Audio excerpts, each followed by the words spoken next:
This week's episode of One of a Kind with RVD is presented by Get Blitzed. That's get-blitz.com.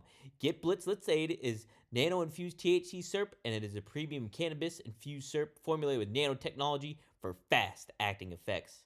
And you can get 15% off your order when you head to get-blitz.com and use promo code RVD. Get 15% off. Head to get-blitz.com, promo code RVD, 15% off. It's one of a kind, baby. Oh boy! Oh man! It's Thursday. It's Thursday, and it's a nighttime. I'm Dominic D'Angelo, and this is One of a Kind with RVD. Rob Van Dam. Rob, how are you? Great. Yes. Nailed it. Fantastic. Can you believe it's garbage day again already? Dang it, garbage day. Dang it. Why does it always happen on a Thursday, Rob? Happy Rikishi's Thong Thursday, right? Mm-hmm. Happy Yeah. Thick Thursday with the two C's. Happy Throgneck's Bridge Thursday. Wait, what was that one? Throgneck's Bridge, isn't that something? What is that? It's in New Is that like a York. sexual maneuver? No, it's a bridge somewhere in the east. Oh, okay. Y'all in that part of the country are supposed to know each other's bridges and highways and roads. I am in Pittsburgh, the city of How do I bridges. get to LIE from here? Oh God, you are asking the wrong person right here. Okay. I am awful with directions. I need the Garmin and the MapQuest combined. I love asking little Guido that question. It's just something we asked him forever ago, and it became like a never-ending spot. Yeah. Ask little Guido how to get to LIE from here. I don't even know. When we were in the New York area, his area, I think everybody hit him up for directions, and so I would do that no matter where we're at. We could be in Fort Wayne, Indiana, and I'd be like, "Quiz, how do I get to LIE from here?" Well, I'm excited to. So I clipped up the D Malenko story you had last week, and it's going to publish tomorrow on rvdtv.com. So I'm excited to see if people get their opinion to see if Dean was ribbing you or if he actually needed you to get there on time. So. Okay, yeah, I forgot the story you were talking about. There's several Dean Malenko stories. I've known that character for a while. Yes. It's so wild because I remember Dean when I was a WCW fan, and he was the Iceman. He was so serious, and he was so like always messing with his wristbands and walking in the ring, and he was just a badass, like just a shooter basically. And then then you just hear all the stories of how great of a sense of humor he has, how funny he is. Right, yeah, it's so funny to think of him being serious, but he is in the ring. His character's serious, but yeah, he's a non-stop walking joke box, always trying to make people laugh with silly one-liners and stuff. Not pointing out, like, dude, look, he's got toilet paper hanging from his. For him, it's more like, hey, you know how to make a handkerchief dance? Put a little boogie in it. And I'll just look at you. Just real stupid and dry, and it's I appreciate him, always have. Well, you know how you did the that show with RJ City when you were doing the AEW thing? You did the yeah. So he did one too, and cool. Yeah, it's pretty entertaining. I bet it is. Yeah. He fits right in with that. But guys, we are live. If you want to get a question in, you can use the super chat. That will help you get eyes on it. Yes, be sure to check out onlywrestlers.com if you haven't yet. It's growing. It's a nice little platform that RVD has and Katie has started up. So be sure to check it out and hit posting on there right now. And by the way, I can be messaged at Only Wrestlers, and so far I am able to respond to all the messages. So don't know that I always will be able to, and it might take me a couple of days, but I am able to. So that's usually I don't have a place out there that makes it easy to get a hold of RVD. Like that's one of the mysteries about RVD. Like when it comes to booking me, like someone one time at a convention said, "Hey, who'd we get a hold of or whatever to book you?" And I was just stumped. I was like, And I was like, damn, and like, hit me, unless I give you my email, which I don't want everyone to have. Obviously, it's not like public. Yeah. Then it's like, hit me up on social media, and I might respond, I might not. Like for I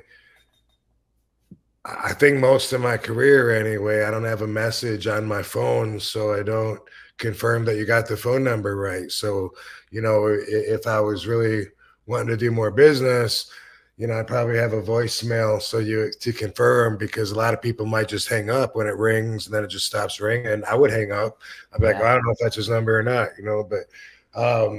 but that has always kind of been my way. That's why, like, when an agent will ask another party, like, if they can book me, and I say, if I gotta get mine, and then if you get something on top of that for your commish, then let me know if you got some bookings. I'm all ears.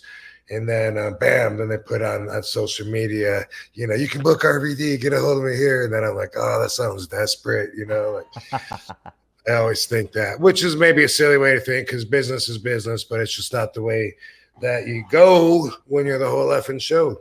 Yeah, and then once you get the your connections made with people that have booked you consistently and different events that are aware of you, then you don't necessarily have to worry like trying to, hey, I'm available And for a this. lot of times it's like, more often than not, it isn't gonna work out. It's not worth, my time. So I need some filters, some people to first, talk about some terms and see if it should even go past that, because some people have way different expectations in their mind, and especially if they're like a startup, and they're just like, man, it'd be a dream if you could come to Frankfurt City Wrestling Federation. We got 120 people in our crowd, and we're building, and I just know with you there we'd sell out. It's like, nah, dude, you can't afford me. I don't need to hit you back, bro. You're not you're not in the same game. Mm-mm. Yep, people have some certain expectations that they can't get But met good luck. sometimes. But good But luck good, on that. yes. Good luck on that. A lot of times, I know you've heard the expression, the same people you see on the way up, you see on the way down.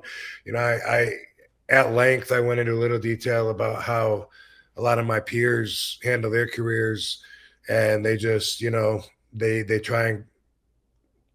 try and cash in every bump on their bump card, and they go through their peak and then back down, and they say, man, you gotta, as long as you can still get booked, man. And they break their body down, and they break their value down, and then they just work their way out of the business by being somebody that maybe somebody might remember from 30-40 years ago, or whatever. But that's part of that process too. Obviously I did all the small indie shows. I came up through all of those, but I don't see me going back down through all of them. And it's not that I don't do indie shows, but I have standards and I don't go backwards on those. So from that perspective, it's not like forgetting where you came from. It's just about continuing to grow. Yeah, and then just ultimately how you want to, like, we talk about like how image is kind of key with a lot of wrestlers. It should be in a lot of ways, and you want With to keep that everybody. image with everybody. Yeah. So it makes plenty damn sense. Plenty damn sense. Uh, TA says garbage day here too. Thanks for the reminder. So hey, we're helping people out. How about that? Yes. Triple E says, how'd RVD stand up go? How'd that go for you, Rob? It was good. It was fun. It was a very small show, Mm-hmm. um, and it was like a variety show, because Axel Anzo did stand up. There was a girl that sang, and there was Tim Chismar, the comedian Yeah, friend of Tim. mine. He read a passage from his book, like, for, that was a little different. And then there was a magician, so it was kind of like, I don't know if the place maybe paid for it. I think maybe the place that ran the building or something. But it was small, but it was fun. I had fun. Had fun with my set, and told jokes that I don't normally tell, for my benefit, and and then it was so small, that it was like you couldn't get nervous in front of a room full of 20 people or something like that, and so I thought, like, wow, they good testing, good testing. There was a couple of things that everybody responded to that they really liked. I said, oh, okay, I'm going to use that next time, and stretch it out, elaborate, work on it, and put some more into that subject. So it was cool for that. Well, so maybe it's different for you when you do stand up in comparison to doing wrestling. Do you feel more comfortable in front of a larger crowd or in front of a smaller crowd? Or is it different between the two, too? Um, I would say either way. I think if you're in front of thousands and thousands of people, that there's a higher edge of nervousness, of performance anxieties. There's a lot more pressure. There's a lot more on the line. True, yeah. And it's like, I hope I don't trip and fall on my face out there in front of 10 people versus I hope I don't trip and fall on my face out there in front of 20,000 people. Yeah, yeah. Did Pretty you ever good. see Batista's WrestleMania with Triple H? And he came out in like these SUVs, all these SUVs pulled out, and Batista walks out, and his music hits, and then he trips. He Was trips it when he's walking in doing the this ring. machine gun I or, think it or was. I I don't think it know? was. He tripped, but then he handled it so well because he got right back up and just like kind of laughed about it, and then just kind of did it again, and then went into the ring. It was really actually a pretty cool moment, I think. Yeah, I don't know if I've seen it or not because I remember I think Goldberg also tripping, and I got in my head. I'm not sure which one it was that I saw, but it seemed like it was like maybe while the explosions were going off or something, or maybe he tripped on the lights or something. I don't Yeah. know, but the funniest moment of all time is during the Royal Rumble when brother comes running down and trips and slides right Oh, under the ring. Titus Yeah, O'Neil. Titus. Oh my gosh. I was crying. Like that was one of those. That's one of those times where like that's probably the most I laughed in the whole year, within a 12-month window. Really? Yeah, I was just crying. It was the funniest thing I'd ever seen. Or at least it was up there. It reminds me of another time when I was crying. Um, Man, this was so long ago, 20 years ago maybe. But my mom and dad. Matter of fact, this was when you used to be able to walk down to the gate when you weren't flying. But my mom and dad had taken me to the airport, and I was leaving wherever they were, and we were going through security to head down towards the gate. And when my dad walked through the scanner, it beeped, beep beep beep beep, and so and he turned around. And he's like, "Oh, what the hell?" And he took his watch off and he went through again, beep, beep, beep, beep. And then this time, now he's a little faster. My dad was like a type A person. Like he'd get mad for no reason, fly off the handle. He'd, oh, what the hell? Like for no reason. He's just like, bam, instantly, like he'd be pissed. And, after like the second time that it beat, he was like sure that he had it this time. He came through and he was like, "Oh, well, and he's breathing hard and he took something out of his pocket and he just knew this time that was going to be it." So he walks through, this time aggressively, he walks through and it goes beep, beep, beep. As soon as it beeped, he turned around, he did like a 180, like, to go back through it. And when he did, he tripped. And when he tripped, he put his hands up on the sides of the scanner Uh-huh. and the whole thing tipped and was falling over. And like the security guys, like caught it. Yeah. And I was on the floor laughing. It was so fucking funny. I was about pissing my pants. It was so funny. It reminds me of Titus sliding out of the ring. Like Oh there's my. times in between when I laugh that hard, and it's just like, oh my god, like what a treat. This episode is sponsored by Bluechew. Let's talk about sex, guys. Remember the days when you were always ready to go? Now you can increase your performance and get the extra confidence in bed. Listen up, Bluechew.com. Bluechew is a unique online service that delivers the same active ingredients as Viagra, Cialis, and Levitra, but in chewable tablets and at a fraction of the cost. You can take them anytime, day or night, so you can plan ahead or be ready whenever an opportunity arises. The process is simple. Sign up at Bluechew.com, consult with one of their licensed medical providers, and once you're approved, you receive prescription within days. The best part, it's all done online, so no visits to the doctor's office, no awkward conversations, and no waiting in the line at the pharmacy. Bluechew tablets are made in the USA and prepared and shipped direct to your door in a discreet package. They always say first impressions are important. What about lasting impressions? Bluechew wants to help you have better sex. Discover your options at Bluechew.com. Chew it and do it. And we've got a special deal for our listeners. Try Bluechew free when you use our promo code RVD at checkout. Just pay $5 shipping. That's Bluechew.com, promo code RVD to receive your first month free. Visit Bluechew for more details and important safety information. And we, RVD and I, thank Bluechew for sponsoring the podcast. Is there a moment when you're like, did you have a moment like that at all, walk into the ring or do anything like that really stands out to you? Where, like, I really fucked up, I look like such an idiot or something like that? Yeah, but it was in a small show in Orangeburg, South Carolina. Yeah. Not on TV or anything. So this was 93, I guess. And could have been 94. And my sister was at the show. And that's why I always remember it, because she was in the crowd watching. And I went up to do a springboard in the middle of the rope from the apron in. And of course, the rope rolled under my feet and I slipped and I fell on my stomach. And I looked up and I looked at her and I just went, and I just like laughed and put my face down and then just like kept going. Yeah. And so she'll bring that up every once in a while. That she remembers that. And it wasn't long after that I was like, I don't have to do springboards, They're not that key. Yeah. It's like I was still at the time where I was trying to do everything.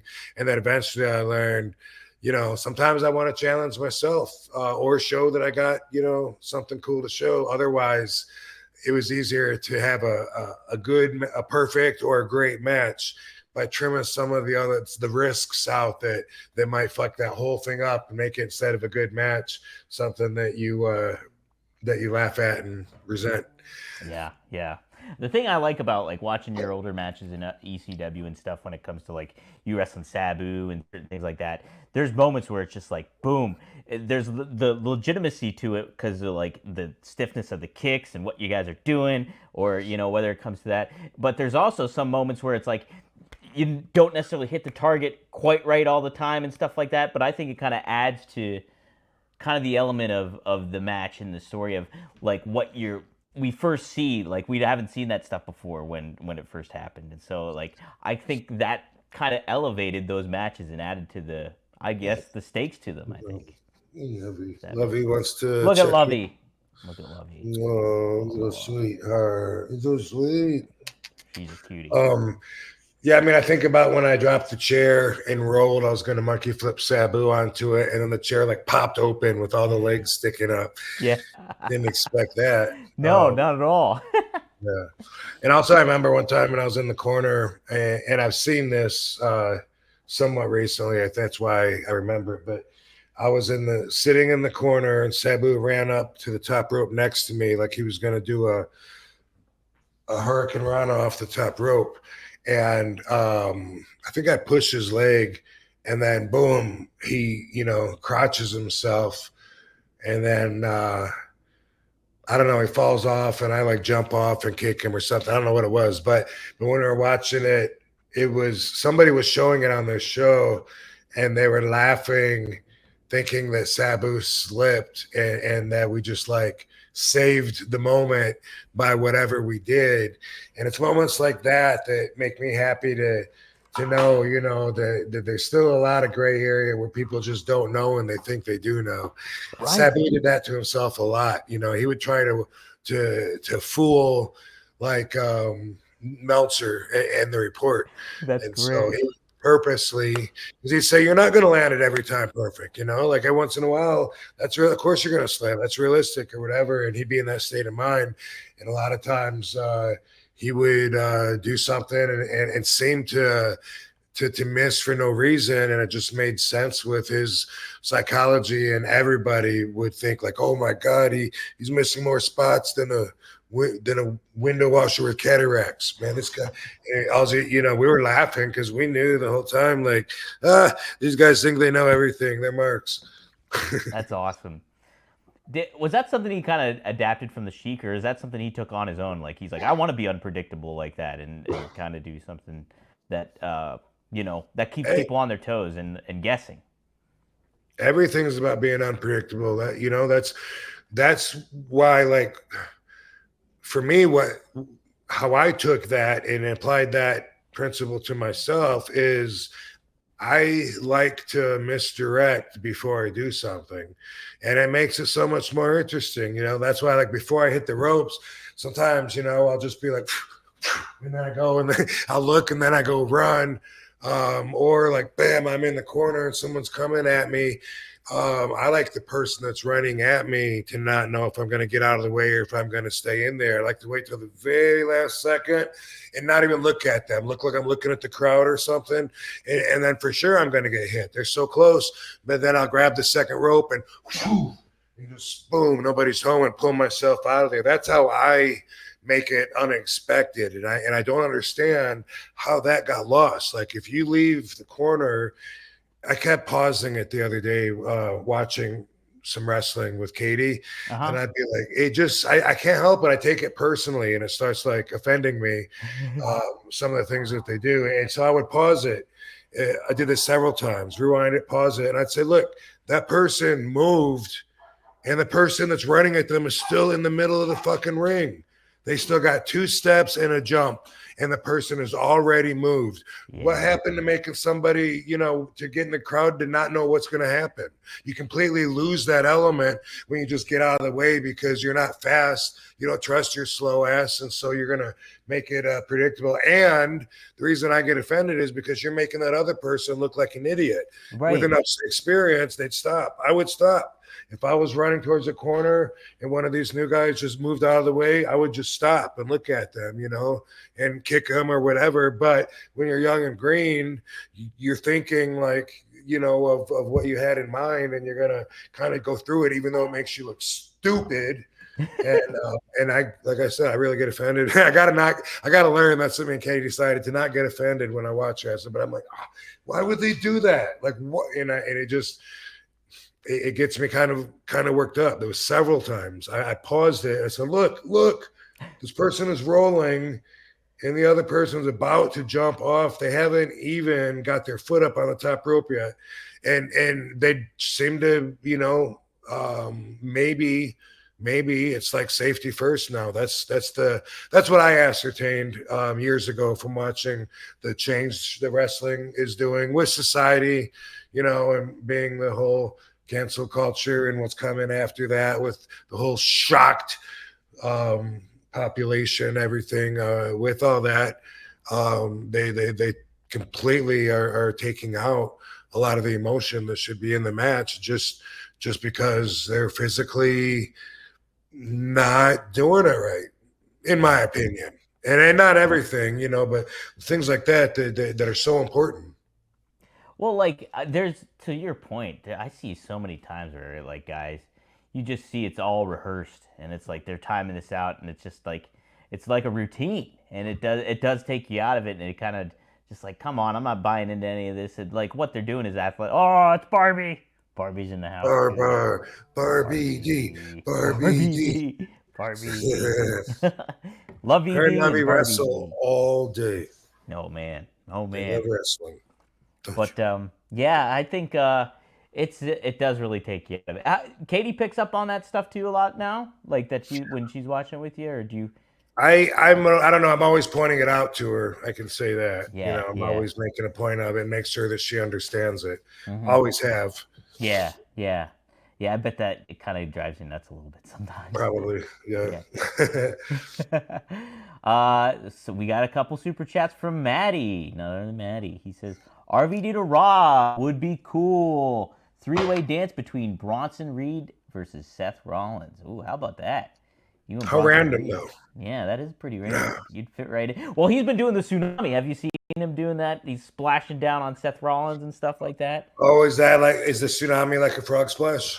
Well, no. So it's just a straight up splash, but he doesn't even like jump off. He just kind of like dives down, and it's just like crashes down onto Seth Rollins or whoever he's going against because he's such a big dude, and Check it out. kind of a neat visual. So that would be the tsunami versus 5-star frog splash would be pretty darn cool.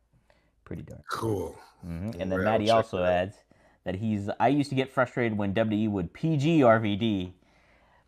Would that kind of frustrate you, or did you just kind of understand the name of the game kind of thing? Well, I wasn't super comfortable with that era. And then maybe I felt like I had tighter cuffs on me than I really did. You know, that might have been how that affected me because, like, a lot of people, it would come across to the fans like, dude, they're not letting you be, RVD from ECW. They're not letting you do any of your shit.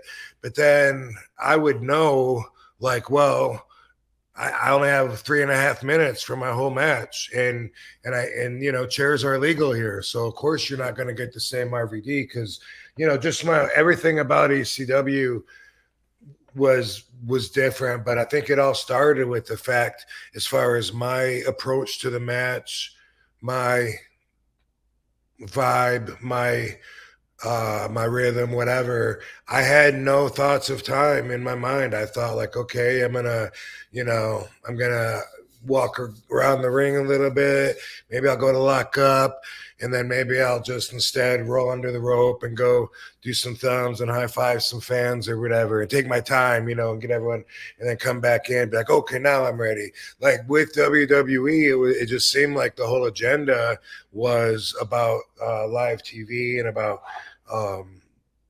getting everything done by that boom, that finishing mark. And we're not diving into the crowd and fighting with chairs and weapons and swearing and bleeding and busting through tables. Now they do.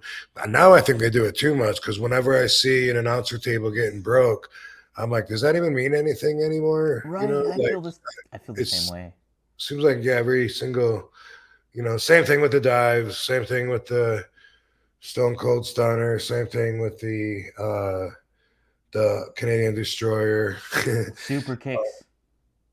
It's like every single match had to have all of these elements in it. It seemed like for a long time, but I feel like they're busting out of that now, and it's awesome.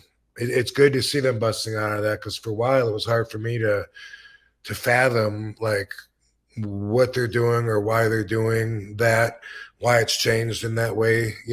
Why does everybody want to do moves that other wrestlers got over? I don't know, but I think that we're getting out of it and back a little bit to the way the wrestling was before, and maybe not with every company, but that offers them a good chance to be different if they go different directions. Right. Definitely different flavors, different strokes for different folks.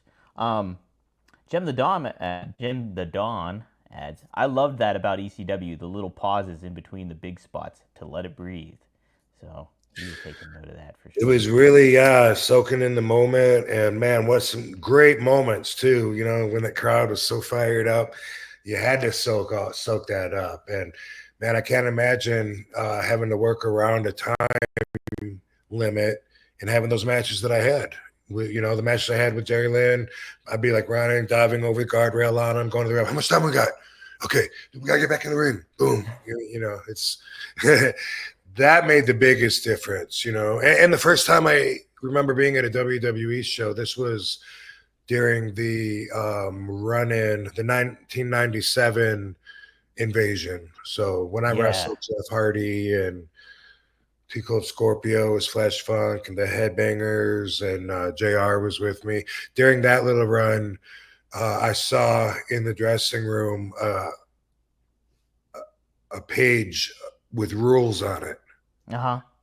Yeah, I didn't know if this was going to be in there every single day or not, but everything on it was probably for us. That makes sense for the ECW guys. Oh, Everything that was on the list was stuff that we do at every match that we can't do. You know, it was like no middle fingers, no swearing, no looking at the camera, no going over the guardrail, no chairs, no tables, no, like it was a huge list of rules. And I just figured that's because this show was so much more controlled. Steve Austin's probably going to use the middle finger in the main event, and they got a big buildup, so it means a lot. So if people are doing it earlier in the card, it doesn't mean as much in the end. And the whole show, if you think about it with WWE, is approached more in a holistic manner like that. yeah, yeah. Whereas on indie shows, maybe the first match sometimes will go out and go 30 minutes and it'll be a ladder match and do every spot in the book. And you're like, why would they start the show like that? But WWE was kind of the opposite because they kind of looked at the whole show. And so if you were going to do something, you might have to get it approved ahead of time because somebody else might be doing that, before or after you, and that would be an issue. Do you think that's a good thing to do too? Is kind of like that kind of structure of like, hey, let's go get this approved or see what we can do, so we don't step on one another's toes like throughout the whole card of the thing. Do you think that's Yeah, it's a good yeah? idea. It's a good idea. Me and Sabu used to always say, how do we know what we're going to do? We're not out there. I heard Sabu say that once, and then I got that from him. The camera guy from TNA would come up to him. Are you guys going to be flying over the guardrail like any, do you know? Because I want to make sure I get in. He goes, how do I know? I'm not in the ring yet. And we didn't like talking to those guys and stuff, but it is a good for business. Yeah, yeah. I mean, it's good for for catching the product, which is what you're trying to do. So, yeah, absolutely. And it was never like a free for all in ECW, you know what I mean? But I never would hold somebody back. Like even if I thought it was wrong, I kind of a lot of times would tend to take the personal approach to how I would answer a request. If someone came up to me and said, "Hey, Rob, do you mind? Do you mind if I'm in the second match? Do you mind if I do a splash off the top rope? I know that's your finisher, but do you mind if I do it?" And even if I thought, like, motherfucker, like that's you shouldn't do that, I still wouldn't tell him though. You know what I mean? Yeah. I would instead of looking at it because I wasn't a man, an office guy, and I didn't take the obligation personally to do everything I could for the betterment of the whole night. You know what I mean? So like if it was like sometimes they would even ask about it, and this is not ECW, this is now like somebody in indie shows. So in the last couple of years, someone asked me, do you care if I do a Van Daminator during the show? Like, What?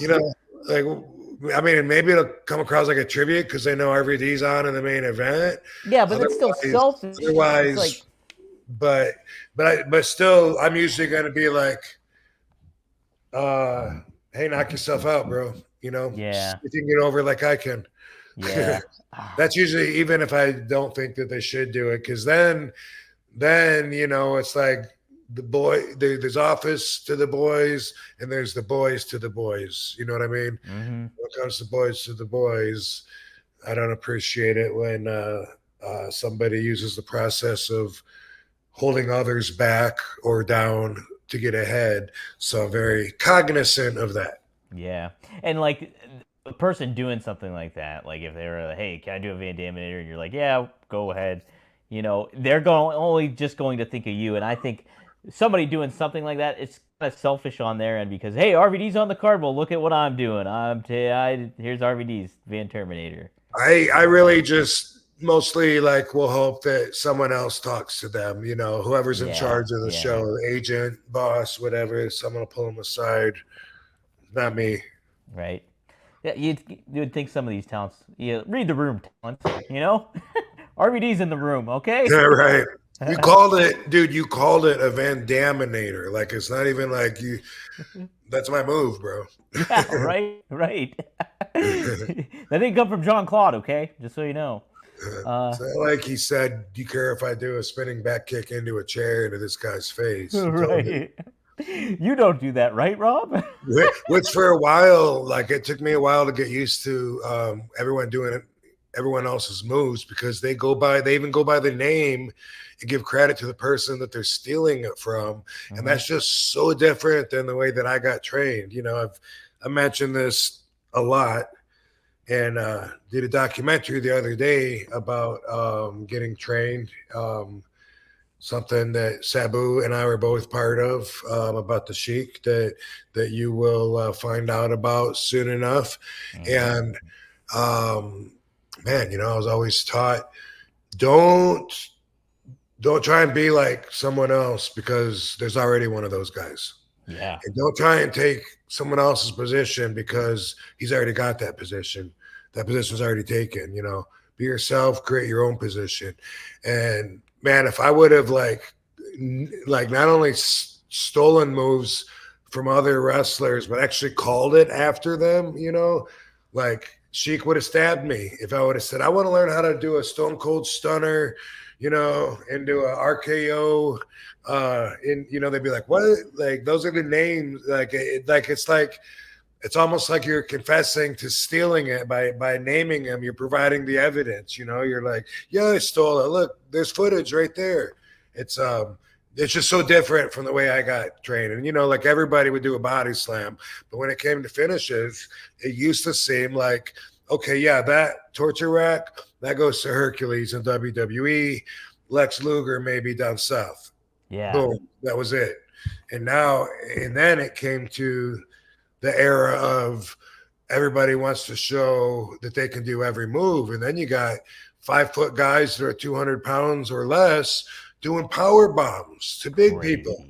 I saw Tessa Blanchard power bomb Brian Cage, and I cried. I cried at what the business has become. Like talk about doing something that's out of your realm. It's like Moose is so big. He wants to show he can get clothesline and do 360s and do backflips. And it's like, it literally takes from him being big, but it's hard to understand that when you're in that perspective, because you think it shows how athletic and active you are and agile that you are. But at the same time, man, I'm not going to clothesline that guy and make him do a 360 flip. He's like 275 pounds. Dude's huge. Shouldn't be doing that kind of stuff. And anyway, sometime in the 2010s, somewhere around there, the business was changing. And I was finding out, when I was wrestling all these guys, like, wow, they do it totally different. Sammy was one of the guys. I wrestled him at a show up in New York. He was coming to WWE. It was really big news. And then we were going to wrestle each other. It was going to be like a big match for him, maybe his blow off in Albany or whatever. And then, bam, guess what? RVD's coming back to WWE. This was in 2013 for my return. But when I wrestled him, that's when I realized, like, wow, they're going to change you so much. Like there's your whole, wow. And that's what I was telling them, like the way you guys do things is just like, so doesn't make sense with our logic that we've always been using so far. And he tells me that was like one of the pivotal matches for him where he really learned a lot, which I didn't even know, but he told me years later. And man, after that, even being in TNA during that run, 2010 to 2013, it was like didn't matter what size you are, you're doing power moves and acrobatic moves. Everyone does everything, and there's no distinguishing, for the excitement of a, oh, here's a really big guy and gets a little guy, but the big guy is going to be the one that's doing the flips and stuff, and the little guy, he's going to gorilla press the big guy. It's going to be like a great match in Bizarro World. Well, Rob, you talked about this on one of the early episodes. I want to even say it was like episode 4. You talked about like knowing the realm that you're in, the wrestler's realm and kind of thing like that, and knowing where you fit and kind of line up in that stuff. And it's like if everybody's doing all those moves, you're taking a tool out of the toolbox when it comes to like, hey, this is what distinguishes Brian Cage from Sami Zayn, or this is what makes somebody different, like Rob Van Dam, different from Big Show.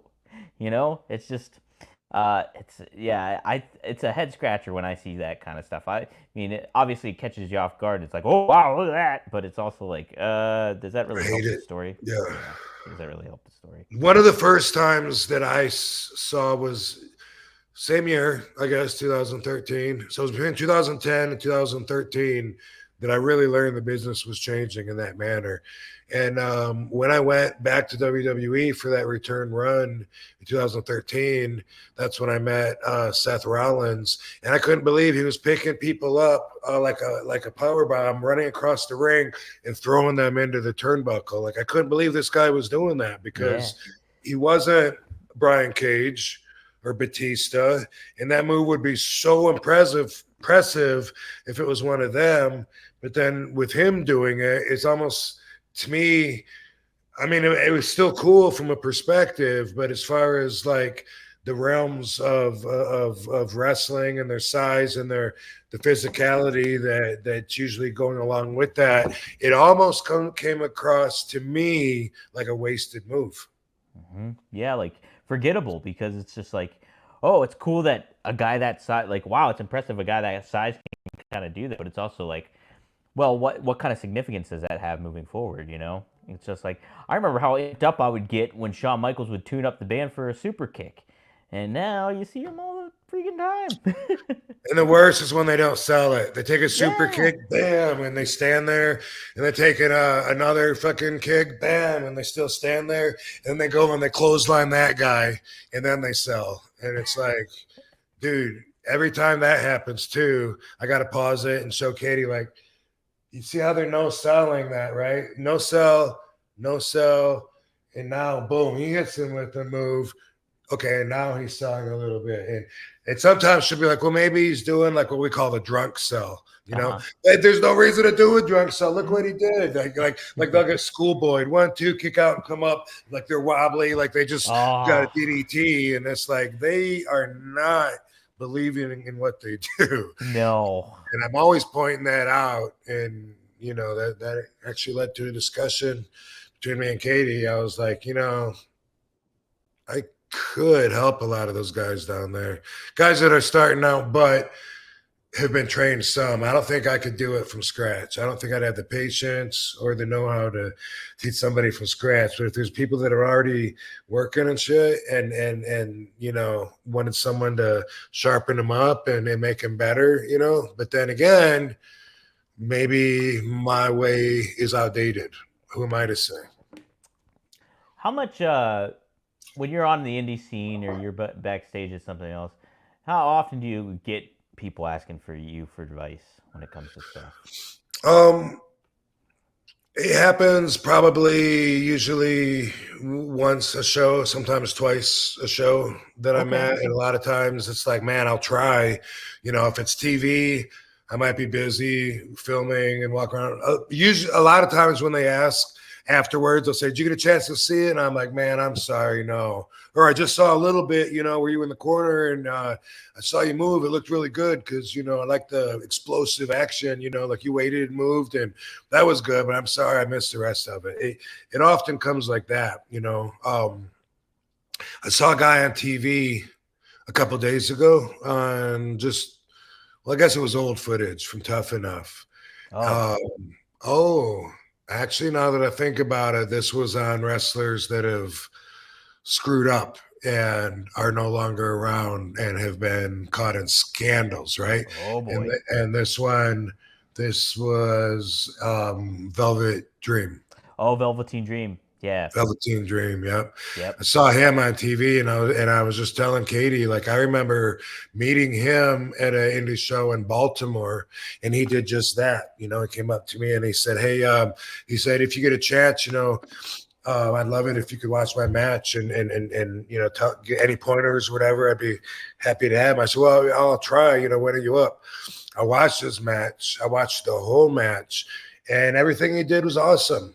Like afterwards, I was like, dude, like everything was just right on the money. There wasn't, nothing stuck out in my mind to tell you to do different. Just keep doing what you're doing, man. Everything was great. And, you're probably going to have a good career or whatever. And that was before he was Velveteen Dream. but he was good. But I guess he knew he was good. And I remember seeing him on that Tough Enough, and he was like really, his ego took over, and he was saying he's the only one out of everyone there that even knows how to wrestle and all this stuff. But that stuck out in my mind when you asked me about that, and I am happy to point things out. But what's horrible is if someone says, "Watch my match," and then afterwards they don't want to hear what I what I had to say, because they want to listen to everyone else that said great match. Wow, man.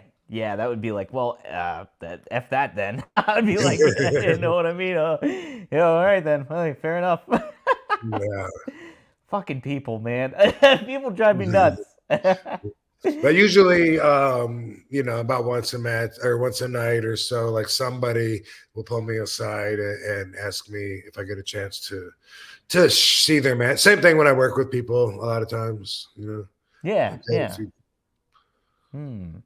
All right. Well, Seth has a couple super chats. Thanks for the $10, Seth. He says, how about when opponents gingerly help each other balance on the top rope to do a Spanish fly or something? Why do something so obvious, cooperative, and fake? Yeah, I'm with you, Seth. I think we all are on that one. It's the worst. What's even worse is when they walk the top rope. Yes. The person holds their hand and they don't even make it look like they're trying to pull him down or I used to, like, if Sabu would walk, I would be like working on his legs with my other hand. You know what I mean? Like I'd be like trying to hit his knee or try to shake him or try to pull my hand, like you the thing is, and I don't know if I said this here or not, because I said it during the documentary the other day, Sheik taught us when you go through the curtain, you have to have the presence of mind that all eyes are on you the entire time until you get back through the curtains. And I've just always had that presence of mind. And if I'm in a tag match and I'm on the apron, I'm working my ass off. And it does feel like some people are just looking at me. They're not even watching the match. So even when I'm out there, it's not like a break, like time off. And so many of the guys and girls, but I mean, so many of the generation now doesn't seem to keep the commitment.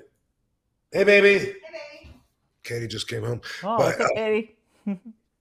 Anyway, a lot of, that's like when you stop what you're doing to balance somebody and you forget that you were wrestling them. You want to try, pull your own arm or something. It's just like when someone's outside the ring and they're looking up and the person hasn't even hit the other ropes yet. That's coming down to jump over the rope. I do that too. I pause that and I show Katie. I go, look at there's 3 guys staring up there, and the guy right now, he just hit the other rope. He still has to run all the way across the ring and then jump over the top rope. And they're standing there like they're playing volleyball. Like maybe they're expecting him.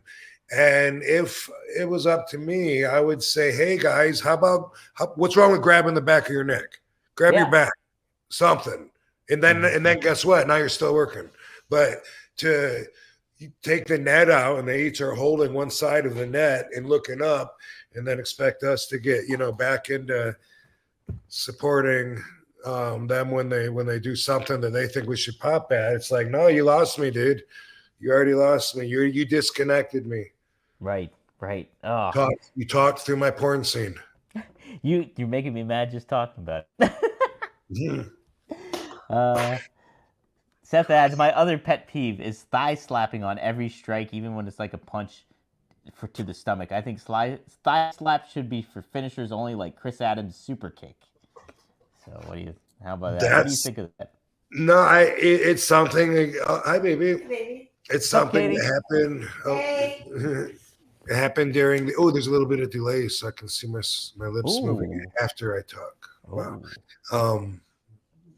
It's something that happened during that same time period.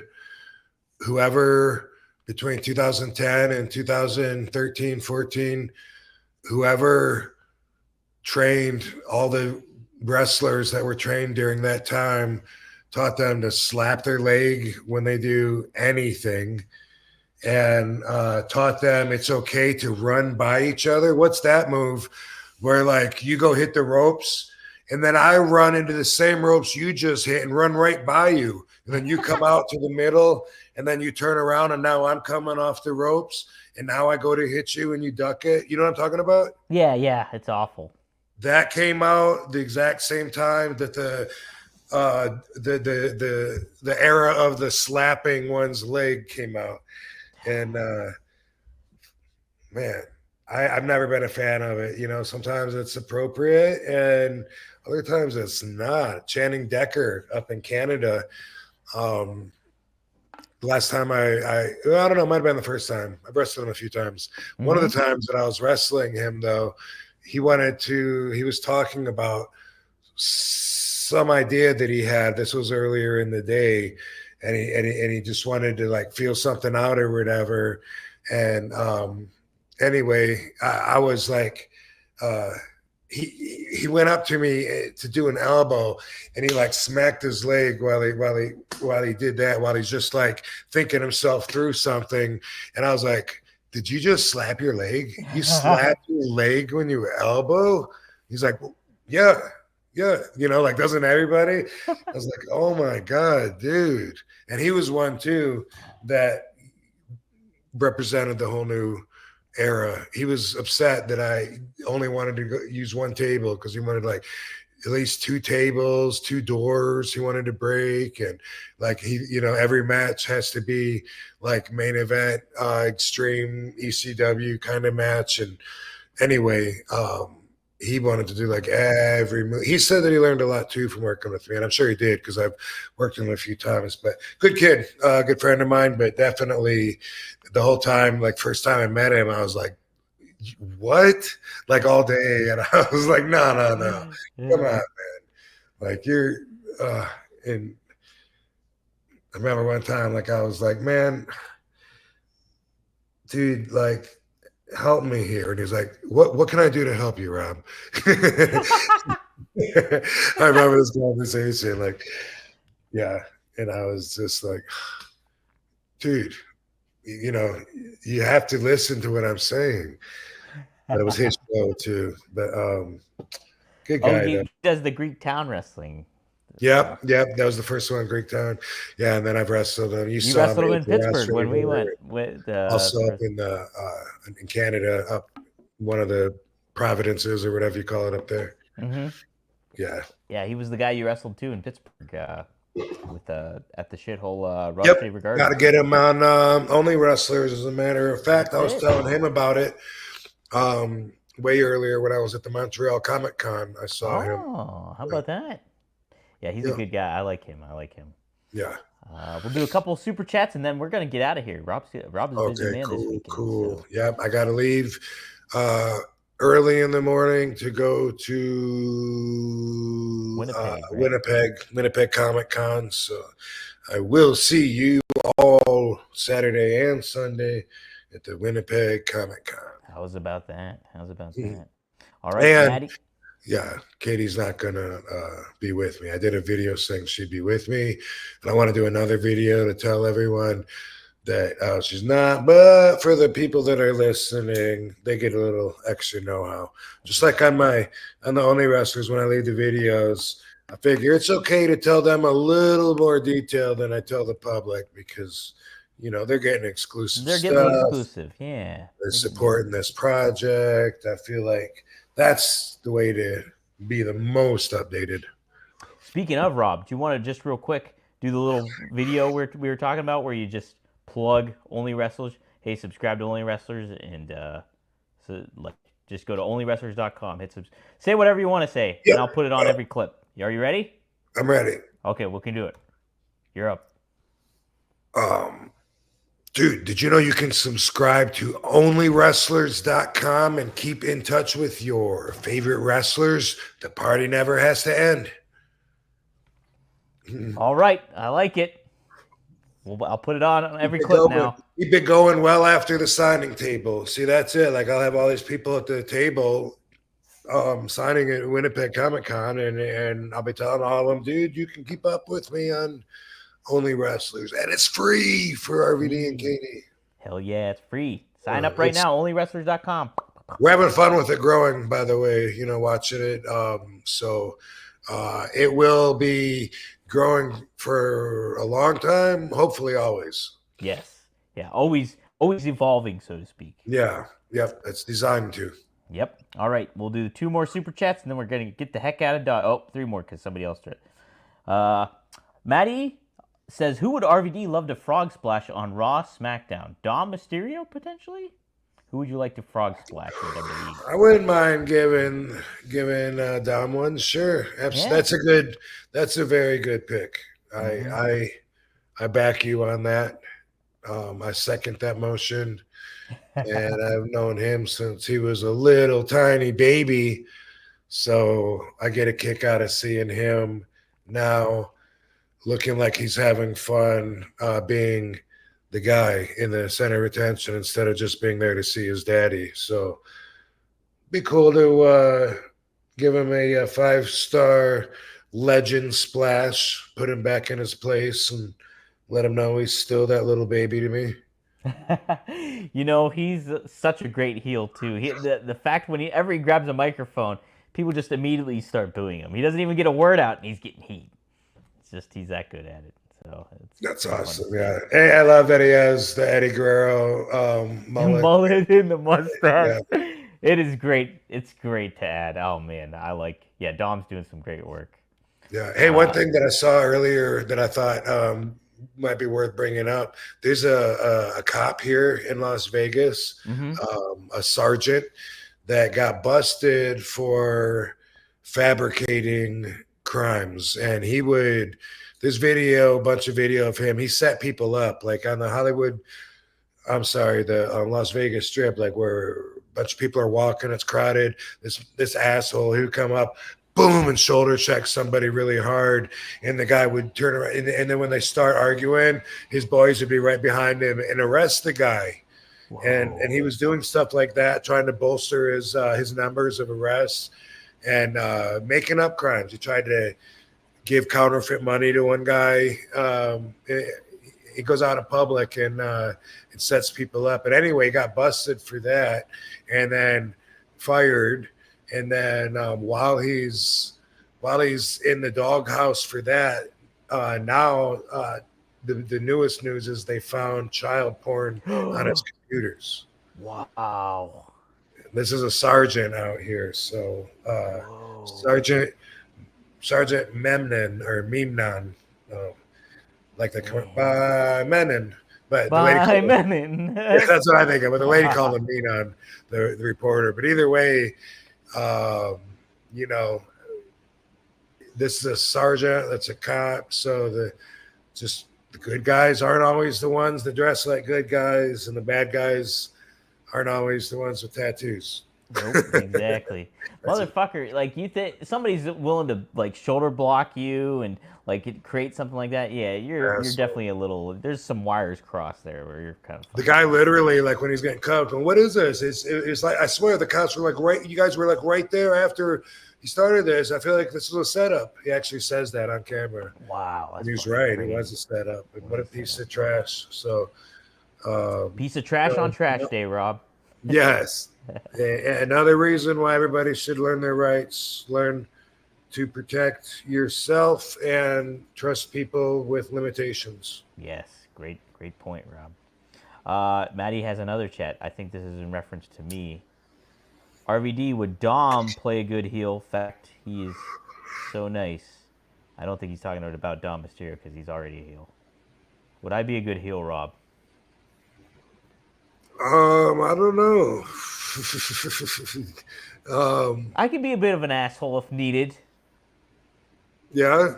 Yeah, I can be a bit. Yeah, I can. Marcus, my brother Marcus can attest to that. I can be a fucking dickhead. I think so. Yeah, fortunately, I'm reading from Kyle Z how I knocked out Steve Carino in oh, really? Dallas. They should do a documentary of all the people that have been knocked out by RVD. What? Kyle's asking how he does the cover him. Super chat too. I'm just reading the chat like right now, getting through here, and You have to do. I always Kyle. do that like towards the end. I'm like, oh yeah, there's a chat. Yeah, Let's Kyle. see You what have the to go people are saying. to One True Sport right now, the One True Sport Network. That's what we're live on. You can use the super chat there. So Okay, with Dom be a good heel. You know, I think Dom can do anything that he sets his mind to. How about that? how nice is that? Thanks, Rob. Yeah. Man, I Some needed that takes boost is of a little confidence. cheating. Mm. Maybe looking like you're having a little too much fun. That pisses people off. That does. Oh, when you're having a good time, Yeah. and they're having a good time, that's some good heat right there. I know. I can smile all the time, and people get fucking pissed off. So, Yeah. all right. Hey, call me Joe Smiley. All right, Seth, we're closing out with you here. He just says, thanks for the $5, by the way, Seth.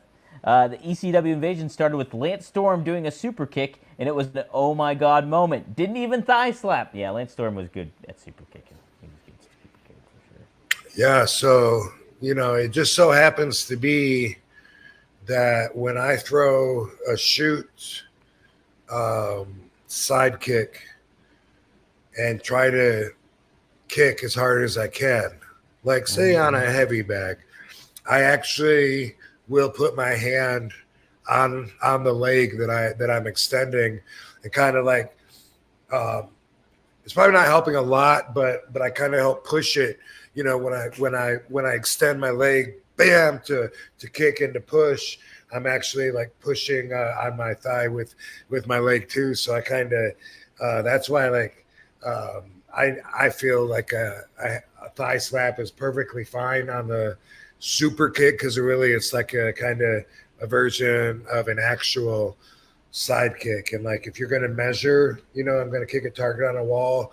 I'm going to step back, and the footing and where you put your feet in step and the way you throw your weight through said steppage is all very important factors. And then the other part that's really important is how hard you can push / kick that leg, bam. And so that's why like I hate like if I do I know that I will kick and push somebody really hard. Like if you hold the shield and you really like lean into it and stuff, there's a good chance I'm going to be able to take you off your feet. That's why I hate when they do like the super kick in wrestlings and they'll catch it like with their hands. Yeah. Like to me, that's like one of the silliest things that they do in wrestling, which they do a lot of silly things with the super kick. They're not going to sell it anyway, so you might as well catch it. But I just know nobody would be able to catch a step behind sidekick, which is or even a shuffle sidekick when thrown properly. So there's that. But I thought that is kind of interesting to point out. I actually will put my hand on my leg in a real, because otherwise, your hand is up extended above your leg and you're using it to balance anyway. But I'm throwing all my weight into it behind it, wham, so that I don't have to worry about balancing at that point if I'm going for power. All right, Wow. I'm sick of hearing myself talk. You broke down the science of it for me though, because I would never thought of that. That's pretty awesome. Yeah. So, heck yeah, guys. Well, cool. We're gonna wrap it up right now. Thank everybody for tuning in on whether it was RVD's YouTube channel, which you can subscribe to. You can subscribe to One True Sport Network. And also subscribe to RVDTV.com. That's where you'll see new episodes every Monday at 4:20 a.m. Eastern Standard Time. And you can get clips there too. But check out Only Wrestlers. Sign up now. Do it. And get in early on the gig because it's going to be developing and growing too. Be sure to subscribe to us on the audio formats on iTunes and Spotify. Give us the 5 stars. And check out the shop up there too, One True Sport. And you can get those t-shirts and merchandise. If you're already on Only Wrestlers, just to keep you updated, like I said, it's always going to be growing and improving. A couple of things we're looking forward to on the website in the next week or week and a half. One of them is the stories feature, which I plan on using that a lot, like the stories on Instagram. Like I use it on Instagram only to repost, stories, but it's just not going to be easy to keep checking in like throughout the day, keep everyone that wants to be like in your real life. You know what I mean? Get a peek at what our real lives are, what we do in a day. Like, boom, here I am at the airport. Boom, I got to go, whatever. It'll be easy throughout the day because it lets you add up. That's what stories are. The other thing is the community center, where we'll have a community chat room on the Only Wrestlers website. And then for the first time, all the followers and the wrestlers, everyone will be able to actually communicate with each other. And that's going to be like groundbreaking. So I'm already like setting up more promotions to get the word out when the CCC, the community center chat, is open. Pretty stoked about those features, as well as a huge list that'll probably never end. We're always improving, but that's in the next week and a half. So if you're on there, be excited about it. If you're not on there, get on there. Get on there. Rob, somebody's asking too if there's going to be an app. If you guys might have a plan for an app coming up. You know what? It actually is an app. Oh, So Katie saved it on my phone, so I'm not sure. I have an iPhone, but there's a way that you know how to. Yeah. You go to Safari, then go to the link, and then on the bottom, like, oh wait, there's a camera. Oh, okay. So on the iPhone, it's like you go to a link, but then you click this, and then you go to Send.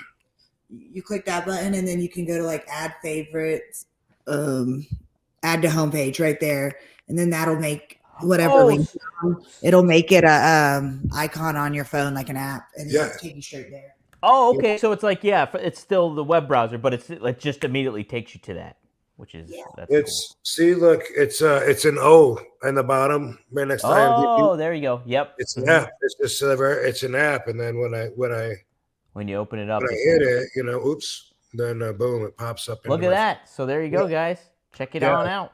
That's a good question. Like our partner didn't even know that. He asked the same question.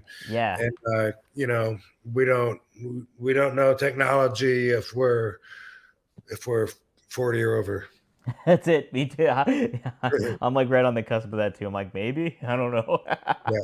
I'm always asking Katie, how do you do this? How do you do that? She's my technical advisor. But yeah, awesome. So it is an app. Do that, and then boom, enjoy. Enjoy. And I hope you guys enjoyed this episode. We'll continue this. St. Clown Posse's tour started. They're doing JCW wrestling and the ICP tour. Tour, yeah. Yes, and so he's on board with Only Wrestling, so we're supporting him and helping get the word out on what he's doing. And he's going to be using Only Wrestlers while he's on tour, so he'll be keeping his fans, updated through that on the tour. So I feel personally invested into the tour and to seeing, just it's exciting seeing somebody that really gets it, use it, and we're just starting out now to where. I don't think all the wrestlers are even doing content yet. Well, I know some of them haven't logged in. Scotty Riggs, I think, just signed in today for the first time, maybe. And Jomo Morrison says he's like he still has to get around to it to get to know it or whatever. And so there's a lot of guys in that, but they can. All the creators can set their price to free if they want to just collect followers. And then not work yet, but it's up to everybody individually. But they probably don't even know that, or Jomo probably doesn't know that. Yeah.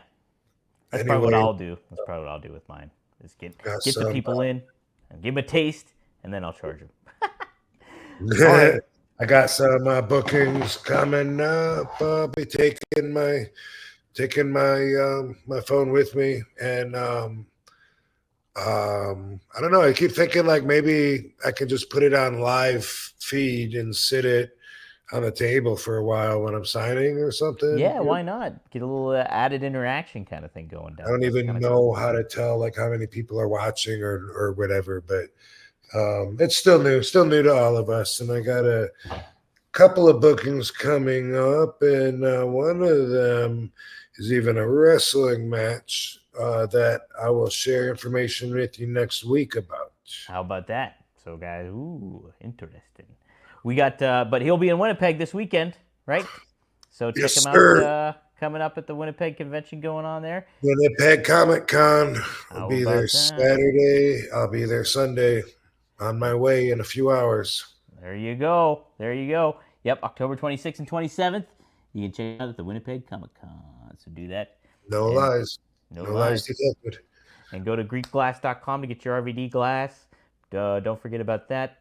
Support Show those you guys there. videos at Great Glass. I know I owe everybody videos.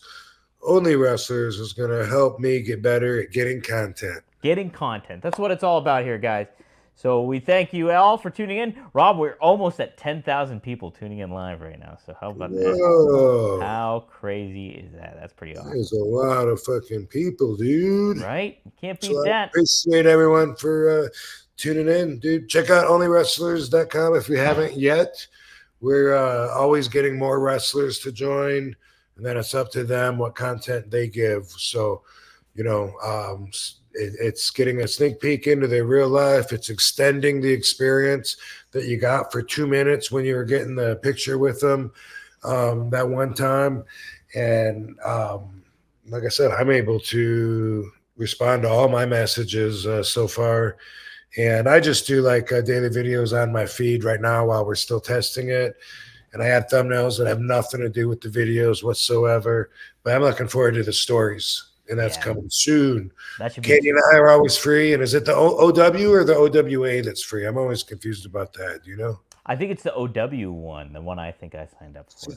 I think so too, because I think it should be OWA because the association is the fans with the wrestlers. So, but I got to ask my partner to explain that to me again. Something about what he's putting on them. But yeah, that's probably the key aspect of it. I think it's the actual Only Wrestlers account that's a free one for right now, maybe, if I'm not mistaken. But check it out, onlywrestlers.com, right. and give it a gander. It's fun stuff. So this has been fun too, Rob. We'll have to chat next week, right? So yep, we'll talk to you next week, and we'll have some interesting stuff to talk about for sure in the way of this guy. That guy right over there, Mr. Rob Van Dam. All right, guys. See you next time here on One of a Kind with RVD. See you. See ya. Great night.